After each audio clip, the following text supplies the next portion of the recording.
어서 오십시오. 이 채널은 다산의 인생학교입니다. 조선 최고의 실학자 정약용의 지혜를 오늘의 언어로 풀어내는 곳. 나이 들수록 마음이 무거워지는 분들, 관계 때문에 지치는 분들, 살면 살수록 왜 이렇게 힘든지 모르겠다는 분들, 그분들 곁에 조용히 앉아 이야기를 나누는 채널입니다. 정약용은 유배지에서도 흔들리지 않았습니다. 그 비결이 무엇인지 오늘 이 영상 하나로 당신의 인생이 달라질 수 있습니다. 끝까지 함께해 주십시오. 지금 이 순간 당신의 마음은 안녕하십니까? 말 한마디 때문에 밤잠을 설친 적이 있으십니까? 아들이 전화를 받지 않았다는 이유 하나로 하루 종일 마음이 무거웠던 적이 있으십니까? 며느리의 무심한 인사 한 번에 가슴이 꽉 막히고 친구의 말투 하나에 이 관계를 끊어야 하나 고민했던 적이 있으십니까? 그런 일들이 쌓이고 또 쌓여서 어느 날 문득 이런 생각이 드셨을 겁니다. 내가 너무 예민한 건가? 내가 너무 약한 건가? 아닙니다. 당신이 약한 것이 아닙니다. 다만 마음을 다스리는 법을 아직 배우지 못했을 뿐입니다. 그 법을 가장 치열하게 몸으로 익힌 사람이 있습니다. 바로 정약용입니다. 그는 억울한 유배 생활 18년을 버티면서도 끝내 무너지지 않았습니다. 그 힘의 이름이 무심입니다. 오늘 이 이야기는 이기는 법을 가르치지 않습니다. 지지 않는 법을 이야기합니다. 정약용은 이렇게 말했습니다. 사람을 이기는 자는 많으나 마음을 이기는 자는 드물다. 세상에는 싸워서 이기는 사람이 많습니다. 논쟁에서 이기는 사람도 많습니다. 그러나 자신의 마음을 이기는 사람은 거의 없습니다. 감정이 치밀어 오를 때 참는 사람, 분노가 끓어오를 때 침묵하는 사람, 서운함이 가득할 때 표현하지 않는 사람, 이런 사람이 진짜 강한 사람입니다. 당신 주변을 한번 돌아보십시오. 가장 오래 버티는 사람이 누구입니까? 가장 끝까지 살아남는 사람이 누구입니까? 목소리 크고 감정이 격한 사람입니까? 아닙니다. 조용히 자기 자리를 지키는 사람입니다. 말이 없는 사람입니다. 쉽게 흔들리지 않는 사람입니다. 그 사람에게는 공통점이 있습니다. 바로 무심입니다. 열심히 사는 사람이 왜 먼저 지치는가? 세상 사람들은 다들 열심히 삽니다. 자식을 위해 헌신하고 가족을 위해 희생하고 관계를 위해 끝없이 애씁니다. 그런데 왜 그토록 열심히 사는 사람들이 먼저 지치고 먼저 상처받고 먼저 무너지는 걸까요? 이유는 단 하나입니다. 감정이 앞서기 때문입니다. 마음이 먼저 반응하고 감정이 먼저 치밀어 오르고 기대가 먼저 생기기 때문입니다. 감정이 앞서는 사람들에게는 공통된 세 가지 패턴이 있습니다. 첫째, 말이 많습니다. 서운하면 바로 말하고 화나면 즉시 표현하고 기분 나쁘면 얼굴에 다 드러냅니다. 둘째, 기대가 큽니다. 자식이 이렇게 해줄 거라 기대하고 배우자가 저렇게 알아줄 거라 기대하고 친구가 당연히 챙겨줄 거라 기대합니다. 셋째, 반응이 빠릅니다.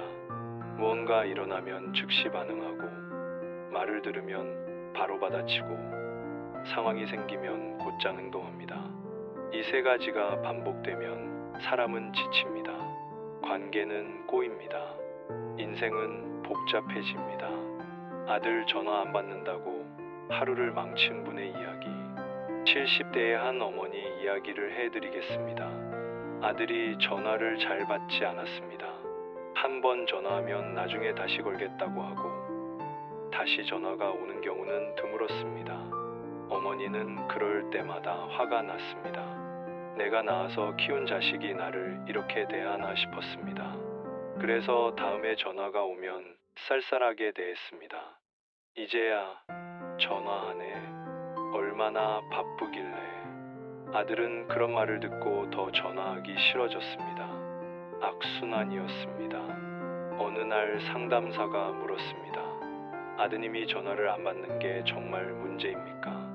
아니면 어머니가 그걸 문제라고 느끼는 게 문제입니까? 어머니는 당황했습니다. 생각해보니 아들이 전화를 안 받는 것이 문제가 아니었습니다. 자신이 그걸 서운해하는 것이 문제였습니다. 아들은 바빴을 뿐입니다. 그런데 어머니는 그걸 자신을 무시하는 것으로 해석했습니다. 감정이 앞선 것입니다. 그날 이후 어머니는 태도를 바꿨습니다. 아들이 전화를 안 받아도 서운해하지 않았습니다. 다시 전화가 오지 않아도 화내지 않았습니다. 그냥 자기 할 일을 했습니다. 밥을 먹고 산책하고 책을 읽고 친구를 만났습니다. 신기하게도 아들이 먼저 전화를 걸어오기 시작했습니다. 어머니, 요즘 괜찮으세요? 전화 드렸는데 안 받으셔서요. 무심해지니까 관계가 풀렸습니다. 감정을 앞세우지 않으니까 아들도 편해졌습니다. 기대를 버리면 마음이 편해진다. 인간관계에서 상처받는 사람들에게는 또 다른 특징이 있습니다. 모든 말을 자기 관점에서 해석한다는 것입니다. 며느리가 괜찮아요라고 말하면 나를 귀찮아하는구나로 듣고, 친구가 다음에 보자고 하면 나를 피하는구나로 받아들입니다. 말 자체가 아니라 자신의 감정이 그렇게 해석하게 만들기 때문입니다. 정약용은 이렇게 말했습니다. 마음속으로 남의 은혜를 받고자 하는 생각을 버린다면 저절로 마음이 편안하고 기분이 화평스러워진다. 기대를 버리라는 뜻입니다. 남이 나를 어떻게 대해줄 거라는 기대, 내가 이렇게 했으니 저쪽도 이렇게 해줄 거라는 기대, 이런 기대를 내려놓으면 마음이 편해집니다. 기대가 없으면 실망도 없고, 실망이 없으면 분노도 없고, 분노가 없으면 관계도 무너지지 않습니다. 무심은 냉정함이 아닙니다. 많은 분들이 무심을 오해합니다. 무심하다는 것은 냉정하다는 것이고, 무관심하다는 것이고, 사람을 아예 신경 쓰지 않는다는 것이라고 생각합니다. 그러나 정약용이 말한 무심은 전혀 다릅니다. 무심은 느끼되 끌려가지 않는 것입니다. 감정을 느끼지 말라는 것이 아니라 감정에 지배당하지 말라는 것입니다. 서운함을 느낄 수는 있습니다. 화가 날 수도 있습니다. 그러나 그 감정에 휘둘려 행동하지는 마라. 감정이 일어나는 순간과 행동하는 순간 사이에 거리를 두어라. 그 거리가 무심입니다. 무심은 억제도 아닙니다. 화가 나는데 꾹 참는 것, 서운한데 꾹꾹 눌러두는 것, 그것은 무심이 아니라 억제입니다. 억제는 언젠가 폭발합니다. 쌓인 감정은 반드시 터집니다. 무심은 다릅니다. 무심은 감정 자체를 다르게 바라보는 것입니다. 정약용은 이렇게 말했습니다. 마음이 흔들렸다면 한 걸음 물러서 자신을 바라보라. 그것만으로 어지러움이 잦아질 것이다. 감정을 느끼는 나와 그 감정을 바라보는 나를 분리하라는 뜻입니다. 화가 날 때 나는 지금 화가 났다고 관찰하십시오. 왜 이렇게 화가 나지라고 물어보십시오. 그 순간 감정과 나 사이에 거리가 생깁니다. 감정이 나를 지배하지 못합니다. 내가 감정을 관찰하는 주인이 됩니다. 이것이 무심의 시작입니다. 정약용의 유배 18년이 증명하는 것. 정약용은 유배지에서 18년을 보냈습니다. 억울했을 것입니다. 분했을 것입니다. 정조 임금의 총애를 받던 신하가 하루아침에 벽지로 쫓겨나 18년을 보냈으니 그 억울함이 얼마나 깊었겠습니까? 그러나 그는 감정을 쏟아내지 않았습니다. 대신 기록했습니다. 옥민심서를 쓰고 경세유표를 정리하고 흥음신서를 완성했습니다. 감정을 밖으로 흘리지 않고 안으로 사귀며 그 에너지를 학문으로 승화시켰습니다. 만약 그가 매일 억울함을 토로하고 원망을 입 밖에 내었다면 어땠을까요? 18년을 버티지 못했을 것입니다. 그의 저작도 남지 않았을 것입니다. 무심히 그를 지켰습니다. 그리고 무심히 그의 유산을 만들었습니다. 유배 18년 동안 그가 남긴 저작은 500여 건에 달합니다. 하루도 쉬지 않고 쓴 것입니다. 만약 그가 매일 원망하고 한탄하고 억울해했다면 이 엄청난 작업이 가능했겠습니까? 감정을 소모하지 않았기에 에너지가 남았고 그 에너지로 불멸의 저작을 남겼습니다. 강한 물은 소리를 내지 않습니다. 깊은 강은 조용히 흐릅니다. 얕은 시내만 철썩거립니다. 사람도 마찬가지입니다. 진짜 강한 사람은 말이 없습니다. 감정을 쏟아내지 않습니다. 화났다고 소리 지르지 않고 서운하다고 눈물 흘리지 않습니다. 그냥 묵묵히 자기 일을 할 뿐입니다. 이것이 무심의 힘입니다. 인정받으려 할수록 인정받지 못하는 이유. 75세의 한 어머니 이야기를 드리겠습니다. 이 어머니는 자식들에게 인정받고 싶었습니다. 명절 때마다 음식을 잔뜩 준비하고 손주들 용돈도 챙기고 자식들이 힘들어하면 무조건 도와주었습니다. 그런데 자식들은 당연하게 여겼습니다. 고맙다는 말도 없었습니다. 어머니는 섭섭했습니다. 내가 이렇게까지 하는데 왜 모르지? 결국 명절에 폭발했습니다. 너희는 나를 뭘로 보는 거야? 당연하게만 생각하지 말고 고맙다는 말 좀 해라. 자식들은 당황했고 분위기는 싸늘해졌습니다. 나중에 어머니는 깨달았습니다. 자신이 인정받으려고 한 행동들이 오히려 관계를 망쳤다는 것을. 그때 정약용의 말이 떠올랐습니다. 자존심은 가장 비싼 사치다. 그 값을 치르는 사람은 언제나 본인이다. 인정받고 싶은 마음, 존중받고 싶은 마음이 자존심입니다. 그 자존심을 지키려다 오히려 상처받습니다. 무심해져야 합니다. 인정받으려 하지 말고 그냥 자기 할 일을 하십시오. 그러면 자연스럽게 존중이 따라옵니다. 무심하게 자기 자리를 지키는 사람이 결국 존중받습니다. 무심한 사람이 선택하는 세 가지. 무심한 사람은 무엇을 선택하고 무엇을 버리는가? 여기에는 세 가지가 있습니다. 첫째, 설명하지 않습니다. 남이 오해하든 말든 내가 왜 그랬는지 굳이 설명하지 않습니다. 설명하면 변명이 되고 변명하면 약해 보입니다. 무심한 사람은 오해받는 것을 두려워하지 않습니다. 내가 알고 하늘이 알면 그것으로 충분합니다. 둘째, 즉시 반응하지 않습니다. 누가 뭐라 해도 바로 받아치지 않습니다. 화나는 일이 생겨도 그 자리에서 반응하지 않습니다. 하루를 기다립니다. 하루가 지나면 감정이 가라앉고 감정이 가라앉으면 생각이 정리됩니다. 그때 행동에도 늦지 않습니다. 정약용은 편지를 쓰고도 하루를 두었다가 다시 읽어보고 보냈습니다. 감정이 실린 문장을 지우고 냉정한 문장으로 바꿨습니다. 이것이 무심의 습관입니다.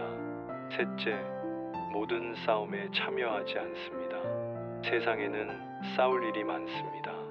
자식과도 싸울 수 있고 배우자와도 싸울 수 있고 친구와도 싸울 수 있습니다. 그러나 무심한 사람은 싸우지 않습니다. 이길 필요가 없기 때문입니다. 손자병법에서도 말합니다. 싸우지 않고 이기는 것이 최상이다. 무심은 회피가 아니라 전략입니다. 싸울 가치가 있는 것만 싸우고 그렇지 않은 것은 넘어갑니다. 대부분의 싸움은 싸울 가치가 없습니다. 감정은 불이다. 당장 쓰면 집을 태우고 기다리면 밥을 짓습니다. 화가 났을 때 바로 행동하면 관계가 무너집니다. 서운할 때 즉시 말하면 상처만 남습니다. 그러나 그 감정을 하루 이틀 묵혀두면 다르게 쓸 수 있습니다. 글로 쓸 수도 있고 운동으로 풀 수도 있고 학문으로 승화시킬 수도 있습니다. 정약용이 그랬던 것처럼 그는 억울함을 원망으로 쏟아내지 않고 개혁안으로 정리했습니다. 이것을 몫으로 풀지 않고 백성을 위한 제도로 만들었습니다. 감정을 기다리는 법을 알았습니다. 오늘부터 이렇게 해보십시오. 말하기 전에 하루를 건너뛰십시오. 화나는 일이 생기면 그날은 아무 말도 하지 마십시오. 다음 날 다시 생각해 보십시오. 여전히 말해야겠다 싶으면 그때 말해도 늦지 않습니다. 대부분은 다음 날이 되면 말할 필요가 없어집니다. 감정이 식으면 문제가 작아 보입니다. 어제 그렇게 화났던 일이 오늘은 별것 아니게 느껴집니다. 모든 반응을 내일의 나에게 맡기십시오. 지금의 나는 감정적입니다. 지금 결정하면 후회할 가능성이 큽니다. 그러니 내일의 나에게 결정권을 넘기십시오. 내일의 나는 더 차분하고 더 냉정하고 더 현명합니다. 오늘은 그냥 참고 내일 다시 생각하십시오. 이 습관이 쌓이면 감정에 휘둘리는 일이 줄어듭니다. 무심해질수록 인생이 편해지는 이유. 무심해지면 세 가지가 달라집니다. 첫째, 관계가 단순해집니다. 설명할 필요도 없고, 이해시킬 필요도 없고, 맞춰줄 필요도 없습니다. 그냥 각자 자기 자리에서 살면 됩니다. 자식은 자식대로, 부모는 부모대로. 억지로 가까워지려 하지 않으니 오히려 편합니다. 의무감 없는 관계가 진짜 관계입니다. 둘째, 돈 문제에서 판단이 또렷해집니다. 감정을 빼고 보면 줄 수 있는지 없는지가 명확합니다. 줄 수 있으면 주고 없으면 안 주면 됩니다. 미안해할 필요도 없고 죄책감을 느낄 필요도 없습니다. 감정이 빠지니 현실이 보입니다. 현실을 보면 결정이 쉬워집니다. 셋째, 가족 앞에서 중심이 섭니다. 자식이 뭐라 해도 흔들리지 않고 며느리가 어떻게 대해도 평온하고 배우자와 의견이 달라도 존중할 수 있습니다. 내 중심이 서 있으니 남의 말에 휘둘리지 않습니다. 무심이 중심을 만듭니다. 무심은 사람을 끌어당긴다. 68세의 한 어머니 이야기입니다. 이 어머니는 평생 감정적으로 살았습니다. 화나면 소리 지르고 서운하면 울고 기분 나쁘면 얼굴에 다 드러냈습니다. 그러다 보니 관계가 자주 틀어졌습니다. 자식들도 어머니를 어려워했고 친구들도 하나 둘 떠나갔습니다. 혼자 남았을 때 깨달았습니다. 내가 감정을 조절하지 못해서 모두를 잃었다는 것을. 그래서 달라지기로 했습니다. 화가 나도 참고 서운해도 말하지 않고 기분 나빠도 표현하지 않았습니다. 처음에는 어색했습니다. 속이 답답했습니다. 그러나 시간이 지나자 신기한 일이 일어났습니다. 자식들이 먼저 연락하기 시작했습니다. 어머니, 요즘 괜찮으세요? 예전보다 말씀이 없으셔서 걱정돼요. 친구들도 다시 찾아왔습니다. 요즘 많이 편안해 보이네. 만나면 기분이 좋아. 무심해지니까 사람들이 돌아왔습니다. 무심은 사람을 밀어내는 것이 아니라 끌어당깁니다. 감정적인 사람은 사람들을 피곤하게 만들지만 무심한 사람은 사람들을 편하게 만듭니다. 함께 있어도 부담이 없고 말을 안 해도 어색하지 않습니다. 이런 사람 곁에 사람들이 머뭅니다. 손주들도 편안한 할아버지 집을 더 좋아합니다. 73세의 한 할아버지 이야기입니다. 손주들이 방문하면 이것저것 챙겨주고 싶었습니다. 밥도 차려주고 용돈도 주고 이야기도 들어주려 했습니다. 그런데 손주들은 할아버지를 부담스러워했습니다. 너무 챙기려 하니까 오히려 불편했습니다. 방문 횟수가 줄어들었습니다. 할아버지는 방법을 바꿨습니다. 손주들이 와도 챙기지 않았습니다. 밥 먹으라고 강요하지도 않고 용돈을 꼭 줘야겠다고 생각하지도 않았습니다. 그냥 두고 가고 싶으면 가게 두었습니다. 신기하게도 손주들이 더 자주 오기 시작했습니다. 할아버지 집에 가면 편해. 아무것도 안 시키고 그냥 두거든. 무심히 손주들을 끌어당겼습니다. 돈을 빌려줬다가 못 받은 분에게 70이 새해한 아버지 이야기입니다. 자식에게 돈을 빌려주었다가 돌려받지 못한 경험이 있습니다. 처음에는 서운했습니다. 내가 낳아서 키운 자식이 이럴 수 있나. 그러나 정약용의 말을 떠올렸습니다. 마음속으로 남의 은혜를 받고자 하는 생각을 버려라. 기대를 내려놓았습니다. 돌려받지 못하면 그냥 준 것이라고 생각하기로 했습니다. 마음이 편해졌습니다.